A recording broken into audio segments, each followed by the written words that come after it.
Hey there, thanks for tuning in to Duck Bricks. I'm Chris, and today I'm bringing you a review of one of the very special, exclusive LEGO Bricklink AFOL Designer Program sets.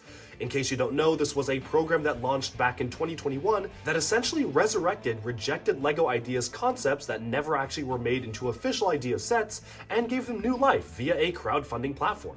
Today's model will be taking a look at the Pursuit of Flight, built by the incredibly talented J.K. Brickworks, who you may know from his various kinetic LEGO sculptures that are very popular on the internet. Now, I cannot wait to build this because this is a really great model. Of course, this was also one of the more popular Bricklink AFOL designer sets, so there was a lot of demand for this. Let's go check it out right now. Alright, so here we have set number 910028, the Pursuit of Flight, designed by the famous LEGO designer J.K. Brickworks. It retailed for $55 when it first was released. It was a very limited run, and nowadays, because of this limited availability, if you want to buy it used, be prepared to shell out almost $130 for this set. So this immediately is a really fun little build that was very satisfying to put together, especially because it has a mechanism to it. Obviously, as you can see here, you can twist the gear in the back, and the planes will glide very nicely back and forth. Now, one thing I do want to note is that the original model actually proposed using transparent clear pieces to attach the planes to. Unfortunately, LEGO deemed that too fragile for general audiences, so they switched it out to the Technic bars, which does feel a little bit more obtrusive, but I definitely feel like works absolutely fine in its context, and you can just kind of ignore the bars themselves. Now, this will be a bit of a shorter review because this is a smaller set, but I do just want to showcase just how satisfying and fun it is to kind of just have this on your desk and play around with it. Not only does it include 5 different planes, some of which, not all, but some of which are references to actual LEGO models that they've released in the past, but you also have this cutaway open right here where you can actually see the interior mechanisms of the build itself, which I think is really cool and very nice to actually have for a plane set like this. Now, I do want to state that there's a couple of things here that feel a little bit awkward to me just getting right into the review.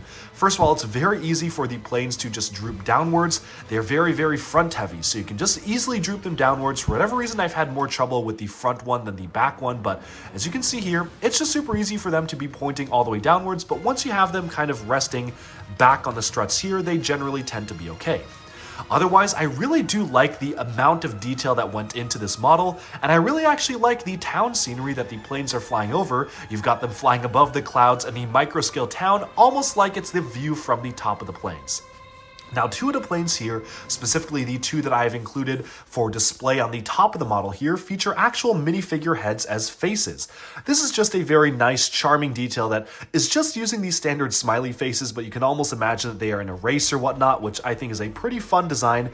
One kind of funny detail that I do want to note here is that the original LEGO Ideas submission featured 5 different official LEGO set planes. They were the Wright Flyer, which was a real LEGO set back in 2004, Amelia Earhart's plane, which was a recent gift with purchase, but then they also included the Red Baron and Sopwith Camel. Now, unfortunately, despite LEGO having made those planes in the past, those are actually military vehicles, at least for World War I. So presumably LEGO did not want to include any sort of military references in these sets itself. I'm guessing that that means we'll never ever get any of those large-scale planes again. Despite being historical planes, they did have a military background. In fact, the Red Baron literally has German markings on it. So maybe LEGO just wanted to steer completely clear from the military aspect, which is why they've just invented 3 new planes for this set.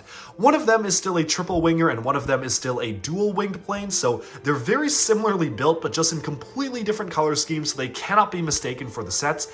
And then we have just this kind of standard jet as well. Forgive me, I'm not very much a connoisseur of different plane types, so I don't necessarily know what specific plane this is supposed to represent, but all of these are actually representations of famous planes throughout the history of flight. So moving onwards to the way that the planes attach, it is just super simple to attach them on. You simply just have to take the plane, remove it from the piece right here, and you can just take this one off as well, and then you can put different ones on. So let's say I want to put the Wright Flyer on here, which I believe is pointing this way, like so. So let's put that onto here, put this other random plane like so. I may have the Wright Flyer reverse, I'm not 100% sure, but you really just have to click them onto the studs, and there you go. You can just turn them back and forth, and they're flying.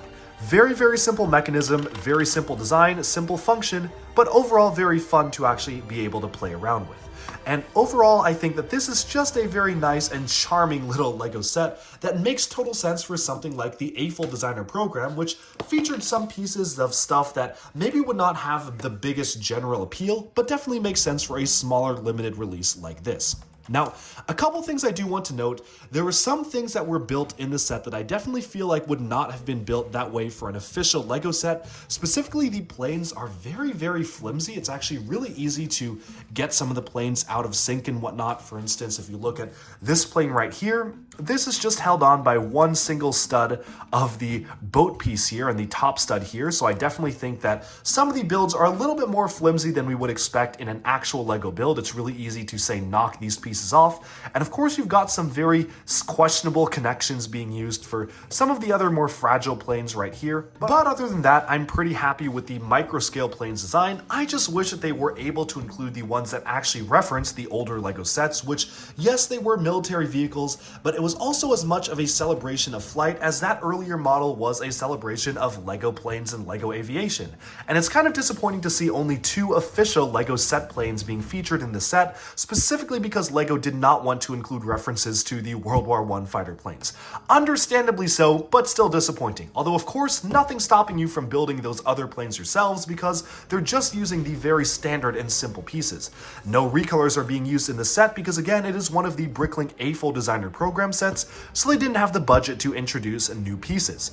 Moving onwards, so honestly, nothing too much else I can say about this set in particular. Sometimes in some aspects of the instructions building the mechanism down below did feel a little bit odd and awkward, but that does bring me to the way the instructions were set up, which presumably it would have been a little bit better had they actually used print instructions.